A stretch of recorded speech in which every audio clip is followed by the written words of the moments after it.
अस्सलाम वालेकुम नाजरीन, AWC डिजिटल मीडिया के साथ मैं हूं मोहम्मद इमरान शाफिर। नाजरीन, जैसा कि आप लोगों की फरमाइश होती है कि हम मुख्तलिफ़ सोलर डीलर्स डिस्ट्रीब्यूटर्स के साथ जाकर वीडियो बनाएं, जिससे ग्राउंड लेवल पे पता लग सके कि सोलर की जो प्रोडक्ट्स हैं वो आपको किस तरह से, किस कैटेगरी में और किस कीमत पर दस्तयाब हैं। तो इसलिए आपकी राय का एहतराम करते हुए हम मुख्तलिफ़ सोलर डिस्ट्रीब्यूटर्स और मुख्तलिफ़ कंपनीज़, मुख्तलिफ़ रिटेलर्स के साथ जो है वीडियोस बनाते रहते हैं। आज भी हम अल नूर सोलर एनर्जी कंपनी के साथ हैं और यहाँ हमारे साथ उनके जो रूहे रवां हैं मोहम्मद ज़ीशान साहब, इंजीनियर मोहम्मद ज़ीशान साहब। इनसे हम आज जो गुफ्तगू होगी मुख्तलिफ़ कैटेगरीज़ के जो इन्वर्टर्स हैं उनके हवाले से होगी, उनकी कीमत के हवाले से, उनकी खसूसियात के हवाले से और उनकी ड्यूरेबिलिटी के हवाले से, ताकि आपको मालूम हो सके कि कौन सा सोलर एनर्जी सिस्टम आपने मुंतखब करना है और उसके लिए कौन सा आपको इन्वर्टर दरकार है। और उससे मुतलिक जब आपके पास बुनियादी मालूमात होंगी तो जब आप उसके इंतखाब और ख़रीदारी के लिए निकलेंगे तो आपको अंदाज़ा होगा कि आपकी रिक्वायरमेंट क्या है। तो इन तमाम बातों को आप तक पहुंचाने के लिए हमारे साथ मौजूद हैं इंजीनियर मोहम्मद ज़ीशान साहब। उनसे गुफ्तगू का आगाज़ करते हैं। अस्सलाम वालेकुम। जी वालेकुम सलाम। कैसे हैं आप? अल्हम्दुलिल्लाह बेहतरीन। अच्छा, इंजीनियर मोहम्मद ज़ीशान साहब, ये बताइएगा कि आपके पास अल नूर सोलर एनर्जी पर जो है इन्वर्टर की एक वसी रेंज नज़र आ रही है, तो इस हवाले से हमें आगाह कीजिएगा कि ये कौन कौन से इन्वर्टर्स हैं, कौन कौन सी कैपेसिटी में हैं और किस तरह के कंज्यूमर के लिए ये सूटेबल हैं। जी, इस तरह है कि हमारे पास 3 तरह के इन्वर्टर्स हैं, ऑफ ग्रिड हैं, उसके बाद ऑन ग्रिड हैं और उसके बाद हाइब्रिड हैं। जो ऑफ ग्रिड इन्वर्टर है वो बेसिकली जो आपके बेसिक यूज़र्स होते हैं, बेसिक कंज्यूमर होते हैं, घर के डोमेस्टिक के 3 किलोवाट या 5 किलोवाट, आमतौर पे वही लगवाते हैं और इसके अंदर नेट मीटरिंग ऑप्शन नहीं होता। दूसरा इन्वर्टर होता है, वो होता है आपका on grid inverter. On grid mostly जहाँ पे लोड आपका ज़्यादा होता है, 10 किलोवाट या उससे ऊपर कमर्शियल वहाँ पे लगता है और उसके अंदर नेट मीटरिंग का ऑप्शन अवेलेबल होता है, यानी कि जो आपकी एक्स्ट्रा बिजली है वो आप वापडा को दे सकते हैं और उसके अगेंस्ट पे आपके यूनिट एडजस्ट हो जाते हैं और जो एक्स्ट्रा जो यूनिट्स आपके होंगे फिर बाद में वो आपके आपस में कि वो आपको पे बैक करते हैं in the form of adjustment. और थर्ड आपका होता है वो आपका होता है हाइब्रिड। जो हाइब्रिड इन्वर्टर्स होते हैं उनका क्या है कि वो डोमेस्टिक में भी लगते हैं और जहाँ पे थोड़ा सा ज़्यादा आपका लोड है वहाँ भी लगते हैं। इनके अंदर भी बैटरीज लगती हैं, इनके अंदर नेट मीटरिंग का भी ऑप्शन है। तो ये बेसिकली 3 तरह के आपके ये सिस्टम होते हैं। इसी तरह जिस तरह के सिस्टम है इसी तरीके से ही इन्वर्टर्स हैं। अच्छा, ये ऊपर जो कुछ इन्वर्टर्स मौजूद हैं इनके मुतलिक आपने एक टर्म इस्तेमाल की, जी। ये टर्म्स थोड़ा सा डिफ़ाइन कर दें कि ये कौन सी टर्म इस्तेमाल किया आपने? जो एक होता है इसके अंदर ना 2 तरह के होते हैं बेसिकली, एक होता है IP21, एक होता है IP65। जो IP21 है आप इसमें देख सकते हैं सामने, ये देखें ये सारे ये है IP21। इसके अंदर आप देखें, इसके अंदर आपकी जो एयर फ्लो है वो यहाँ से होती है इसके थ्रू, ये आप इसको बार बार साफ़ करना पड़ता है आफ्टर 2 to 3 वीक्स या एक मंथ के बाद। जो IP65 होता है उसके अंदर क्या होती है, प्रोटेक्शन लेवल जो है वो इन्वायरमेंट के लिए ज़्यादा होती है डस्ट से, और उसके बाद आपका जो वाटर होता है उस या जिसे हम नमी कहते हैं उसके अगेंस्ट उसके अंदर जो प्रोटेक्शन लेवल होता है वो आपका होता है ज़्यादा। तो इन दोनों जो IP65 के अंदर आम तौर पे जो ऑन ग्रिड इन्वर्टर्स हैं जो आप यहाँ पे देख सकते हैं वो उसके अंदर आते हैं और हाइब्रिड के अंदर भी आते हैं। जिस तरह आप दरमियान में इन्वर्टर देख रहे हैं ये IP65 है लेकिन ये हाइब्रिड में है, तो ये चीज़ है। अच्छा, ये बताएं कि ये जो IP65 की आपने टर्म बताई है, तो IP21 इसमें ये है कि वो फ़ैन से डस्ट वगैरह भी, ज़ाहिर है मुल्तान जैसे शहर में जहाँ पे गर्द गर्मा गदागर गोरिस्तान का वो एक सिंबल है, तो यहाँ पर तो डस्ट वैसे ही ज़्यादा है तो वो डस्ट खींचते हैं। तो ये जो IP65 है, क्या इनके अंदर कोई फ़ैन नहीं लगे होते या कि कौन सी ऐसी टेक्नोलॉजी यूज़ की होती है जिससे ये डस्ट वगैरह से या इन चीज़ों से अवॉइड होता जो IP65 होते हैं ना इसके अंदर इंटरनल इनका सिस्टम होता है, ठीक है। वो जो इसकी बैक साइड पे जो शेप होती है ना वो इस तरीके से होती है कि वो जो जितनी भी हीट आपकी होती है ना वो बाहर आउट होती रहती है।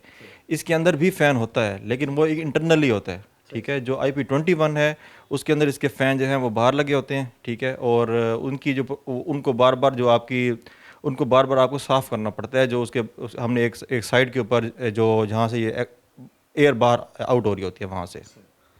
अच्छा, ये बताइएगा कि अगर माजी की निस्बत हम देखें कि इन्वर्टर्स की भी कीमतें बहुत ज़्यादा अ, बुलंद सतह पर थीं और एक आम सारिफ की पहुंच से दूर थीं, क्या माजी की निस्बत पिछले चंद सालों की निस्बत इन्वर्टर्स की कीमतों में कोई कमी हुई है जैसे जैसे टेक्नोलॉजी बढ़ी है?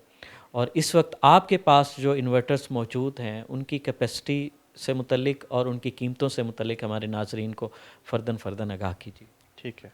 जो आपका इन्वर्टर है ऑफ ग्रिड, ये अमूमन 3 किलोवाट जो है वो राउंड अबाउट 1,03,000 2,000 के रिलेटेड इसकी प्राइस है, अच्छी कंपनीज वाले। और उसके बाद आपका 5 किलोवाट का जो इन्वर्टर है वो तकरीबन 1,60,000 से लेके 1,75,000 के करीब 5 से 6 किलोवाट का इन्वर्टर आ जाता है। और बाकी जो ज़्यादा अच्छे हैं, अच्छी कंपनीज़ हैं, उनका तकरीबन 1,90,000 के करीब 6 किलोवाट का इन्वर्टर आ जाता है। उसके बाद आपका जो ऑन ग्रिड इन्वर्टर्स हैं, पहले इनकी प्राइसेस बहुत ज़्यादा थी, अभी इनकी प्राइसेस कम हुई हैं। जो इन्वर्टर पहले 10 किलोवाट का हमें मिलता था 2,80,000 का, ठीक है, वो अब इस वक्त तकरीबन 2,25,000 30,000 के अराउंड उसकी प्राइस है। तो उसमें बेहतर ये है कि जिस तरह प्राइसेस कम हुई हैं, इसमें कंज्यूमर्स के लिए बेहतर ये है कि वो जो उन्होंने सोलर लगवाना तो है, वजह ये है कि लेट लगवाने के वो टाइमली डिसीजन लें और टाइमली अपना जो सोलर वो इंस्टॉल करवाएं, ताकि वापटा के जो बिल्स हैं उनसे उनका छुटकारा हो। आपके पास मुख्तलिफ ब्रांड्स के पीछे हम सोलर इन्वर्टर्स देख रहे हैं, जिसमें बहुत सारी नॉन कंपनियां भी हैं जिनसे हमारे नासरीन भी वाकिफ़ होंगे, उनकी प्रोडक्ट्स को देखते रहते हैं या उनके इस्तेमाल में होंगी। तो ये इनके मुतलिक बता दीजिए कि ये किस किस कैपेसिटी में है और कौन कौन सी कंपनी में? ठीक है, ये जो इन्वर्टर है ये टेस्ला का इन्वर्टर है, ठीक है, और ये 6 किलोवाट में है।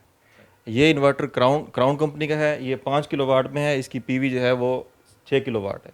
ये इन्वर्टर भी क्राउन। अच्छा, ये पीवी से क्या मुराद है? 5 किलोवाट का इन्वर्टर, पीवी 6 किलोवाट? जी, इससे मुराद ये है कि जो 6 किलोवाट का ये इन्वर्टर है, फॉर एग्जांपल ये वाला, इसके अंदर क्या है कि 6 किलोवाट का उसका आउटपुट है, लेकिन पीवी से ये मुराद है कि उसके ऊपर जो आप पावर इंस्टॉलेशन कैपेसिटी है, जो आप उसके ऊपर यानी कि पैनल लगा सकते हैं, वो आप 7,000 वाट तक लगा सकते हैं। तो चूंकि जो पैनल आपके होते हैं वो 100% एफिशिएंसी तो नहीं देते, तो 7 किलोवाट का जो पैनल है वो तकरीबन आपको 5 से 5.5 किलोवाट आपको आउटपुट देगा। इंजीनियर साहब, यहाँ एक बड़ा सवाल पैदा होता है और हमारे नासरीन भी वो सवाल करते रहते हैं कि वो कहते हैं यार हमने 5 किलोवाट का सिस्टम लगाया है, लेकिन जो है हम उसे 5 किलोवाट की पूरी आउटपुट नहीं ले रहे। तो इसकी क्या वजह होती है? और सिस्टम लगाते हुए अगर आपकी रिक्वायरमेंट 5 किलोवाट है तो क्या 5 किलोवाट का ही लगाना चाहिए? जी, उसमें ये होता है कि जो बिजली बनाता है वो आपकी सोलर प्लेट बनाती है। इन्वर्टर का काम इस तरह होता है जिस तरह इंसान के अंदर दिमाग का काम है, जिस तरह आपका ब्रेन का काम है, इसी तरीके से इन्वर्टर का काम है सोलर सिस्टम के अंदर। जो हमारा सोलर पैनल होता है उसकी मैक्सिमम एफिशिएंसी 70 to 80% होती है पीक टाइम के अंदर। तो अब फॉर एग्जांपल आपने अगर 5 किलोवाट लगाया है तो वो आपको तकरीबन 3-3.5 किलोवाट देगा। तो अगर आपकी ज़रूरत 5 किलोवाट की है तो इसमें आप कोशिश करें 6 किलोवाट या 8 किलोवाट के पैनल इंस्टॉल करें, ताकि आपकी जो नीड है वो पूरी हो और आपको परेशानी कोई भी ना हो। उसके बाद कुछ और कंपनीज़ के भी इन्वर्टर्स हैं, ज़्यूनिक है और लॉन्ग लाइफ है और दीगर हैं, इनके मुतलिक बताइए। जी, ये ज़्यूनिक का इन्वर्टर है, ये 5 किलोवाट में है। ये लॉन्ग लाइफ का इन्वर्टर है, ये 6 किलोवाट में है, इसकी पीवी 7 किलोवाट है। और उसके बाद ये पावर स्क्वायर के इन्वर्टर्स हैं, ये भी अच्छे इन्वर्टर्स हैं। इनके अंदर ये 2500 वाट में है, ये आपका 4 किलोवाट में है, इसकी पीवी 5 किलोवाट है। और ये जो इन्वर्टर है ये 5 किलोवाट, इसकी पीवी 6 किलोवाट है। और ऊपर जो इन्वर्टर्स हमें लाइन में नज़र आ रहे हैं, इनको क्या कहते हैं और ये इनका इस्तेमाल कहाँ होता है? जी, ये जो ऊपर पड़े हैं ये हैं वेरिएबल फ्रीक्वेंसी ड्राइव, बेसिकली इसको वीएफडी कहते हैं। ये वीएफडी ट्यूबवेल सिस्टम के अंदर आमतौर पे इस्तेमाल की जाती है। बाकी इसके अलावा ये इंडस्ट्रीज़ के अंदर जहाँ पे टार्क लोड ज़्यादा होता है, यानी कि जब एक चीज़ चलेगी जब वो ज़्यादा बिजली लेगी शुरू में, तो वहाँ पे उसका टार्क कम करने के लिए हम इसको इस्तेमाल करते हैं वीएफडी को। यानी जहाँ पे मोटर्स वगैरह हैवी मोटर्स लगी हुई हों, वहाँ पर इस तरह के इन्वर्टर्स का इस्तेमाल। हाँ जी, जहाँ पे हैवी मोटर्स होती हैं वहाँ पे ये इस्तेमाल होते हैं। इसमें ये होता है कि आपकी जो बिजली की बचत होती है इसके अंदर, कि ज़्यादा बिजली जो शुरू में आपका सिस्टम लेता है उससे बचाता है। आपकी बिजली भी कम इस्तेमाल होती है और आपके सिस्टम के ऊपर बर्डन भी नहीं आता। अच्छा इंजीनियर साहब ये बताइएगा कि एक टर्म इस्तेमाल होती है इन्वर्टर्स में, वोल्ट्रॉनिक, ये इन्वर्टर है, तो ये क्या है, कोई टेक्नोलॉजी है या क्या, इसको हम कैसे डिफ़ाइन करेंगे अपने नाजरीन के लिए? जो वोल्ट्रॉनिक है ये बेसिकली एक कंपनी है, और जो जो इन्वर्टर्स हैं इनके बेसिक जो पार्ट्स हैं वो बनाते हैं। फॉर एग्जांपल इसके अंदर जो पीसीबी होती है, जो उसका मेन बोर्ड होता है, बाकी इसके साथ की जो जितने भी बेसिक जो चीज़ें होती हैं इन्वर्टर के अंदर जो इस्तेमाल होती हैं वो ये बनाती है। तो मुख्तलिफ़ कंपनीज़ इनके साथ कॉन्ट्रैक्ट करके इनकी जो सर्विसेज हैं वो लेते हैं, और वो फिर अपने कंपनीज़ के पास वो उसको असम्बल करते हैं। तो जो कंपनी अच्छे पार्ट्स लेके और अच्छी प्रोटेक्शन लगाती है उसके ऊपर, ठीक है, और आफ्टर सेल सर्विस भी अच्छी देती है, तो उनके आम तौर पे जो जो इन्वर्टर्स हैं वो ज़्यादा सेल आउट भी होते हैं और कस्टमर उनसे सेटिस्फाइड भी होते हैं। किसी भी इन्वर्टर की ख़रीदारी से पहले उसकी आफ्टर सेल सर्विसेज के मुतालिक जानना ज़रूरी है, और आप क्या समझते हैं कि आफ्टर सेल सर्विसेज की किस हद तक अहमियत है? आफ्टर सेल सर्विसेज की अहमियत, जिस तरह आप एक इन्वर्टर लेने जाते हैं उस वक्त आपके लिए सबसे जो मेन चीज़ है, दो चीज़ें हैं। एक, जो आप इन्वर्टर ले रहे हैं उसकी क्वालिटी, कि उसकी क्वालिटी कैसी है, उसकी क्वालिटी अच्छी होनी चाहिए, ठीक है, लॉन्ग लास्टिंग हो। और दूसरा, आफ्टर सेल सर्विस, क्योंकि ये इलेक्ट्रॉनिक है, इलेक्ट्रॉनिक के अंदर आपको कोई ना कोई मसला इसके अंदर आ जाता है। उसमें कभी इन्वर्टर बनाने वाली जो कंपनी होती है, कभी उनका भी फॉल्ट हो सकता है, लेकिन अमूमन जो एंड यूज़र होता है उसको जब वो ओवरलोड कर देते हैं, जब उनको जो उनका सिस्टम लगता है, जब उनको गाइड किया जाता है, तो जो लोग उस गाइडलाइन के मुताबिक चलते हैं, अपना सिस्टम ओवरलोड नहीं करते, तो आमतौर पे उनके इश्यूज़ रेशोज़ बहुत कम आते हैं। लेकिन जो लोग उसको सिस्टम को ओवरलोड करेंगे, ये मैं ऑफ ग्रिड और हाइब्रिड की बात कर रहा हूँ, ऑन ग्रिड के अंदर ओवरलोड का मसला नहीं होता, तो उनके अंदर ये है कि जब वो उसको ओवरलोड करेंगे तो उनका जो सिस्टम है वो उसके अंदर इश्यूज़ आएंगे। तो इस चीज़ का भी ख्याल करना चाहिए। तो फिर जब सिस्टम के अंदर मसला आ गया, तो जो companies proper after sale service देंगी, तो ऑब्वियसली जो कस्टमर्स हैं उनका उनके ऊपर जो जो ट्रस्ट लेवल है वो इंक्रीज़ होता है। इंजीनियर साहब ये बताइएगा कि आपसे बड़ी सेर हासिल माहिराना गुफ्तगू भी हुई, और हमारे नासरीन जो शहर औलिया मुल्तान के बासी हैं, अगर उन्हें इस सिलसिले में आपकी रहनुमाई दरकार हो, इन्वर्टर्स की ख़रीदारी या सोलर एनर्जी सिस्टम की मुकम्मल मालूमात उसकी ख़रीदारी के हवाले से, तो वो आपसे किस ज़रिए से रब्ता कर सकते हैं? जी, इसके लिए हमारा हॉटलाइन नंबर है, उस पर आप रब्ता करें, 030262555188। तो इसके ऊपर आप रब्ता करेंगे, जो भी आपको इन्फॉर्मेशन चाहिए होगी, जो भी आपको इन्वर्टर्स वगैरह चाहिए होंगे, वो आपको सारे अच्छे रेट्स के ऊपर अच्छी क्वालिटी में आपको प्रोडक्ट्स मिल जाएंगे। और बिलमुशाफ़ा मुलाकात का क्या तरीक़ाकार है? जी, उसके लिए हमारा जो मेन ऑफिस है वो मॉडल टाउन में है, हेड ऑफिस, और उसके बाद हमारा जो एक और ऑफिस है वो है कसूरी चौक पे, चौक कुम्हारा के साथ। और अभी हमने रिसेंटली एक और ऑफिस अपना बनाया है, वो है एम ए जनार रोड के ऊपर, ठीक है। तो वहाँ वहाँ भी आप इसमें से किसी भी ऑफिस में आप तशरीफ़ लेकर आ सकते हैं। बहुत शुक्रिया। आपसे इन्वर्टर्स की वैरायटी, उनकी स्पेसिफ़िकेशन और उनकी कीमतों के हवाले से सेर हासिल गुफ्तगू हुई। नाज़रीन, मकसद यही था कि आप तक उन अच्छे डीलर्स और अच्छे बिज़नेस करने वाले लोग जो सोलर एनर्जी को सॉलिड बुनियादों पर जो है उनका बिज़नेस कर रहे हैं, उनसे आपको मुतारफ़ करवाया जाए। और क्योंकि हमारे नाज़रीन की अक्सर ये ख्वाहिश होती है, और सवालात में भी वो कहते हैं कि हमें बताएं कि हम कहाँ से ख़रीदारी करें और किन लोगों पे हम ट्रस्टेड लेवल पे जाकर उनके साथ ख़रीदारी कर सकते हैं, उनसे रहनुमाई ले सकते हैं। तो ये भी एक इदारा अलनूर सोलर एनर्जी है।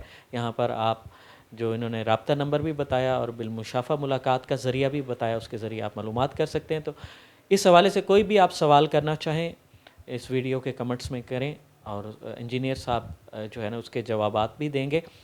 तो मज़ीद ऐसी मुफीद मालूमाती और दिलचस्प वीडियोज़ के लिए जुड़े रहिए AWC डिजिटल मीडिया के साथ। अपने मेज़बान मोहम्मद इमरान जाफ़िर को दीजिए इजाज़त। अल्लाह निगहबान।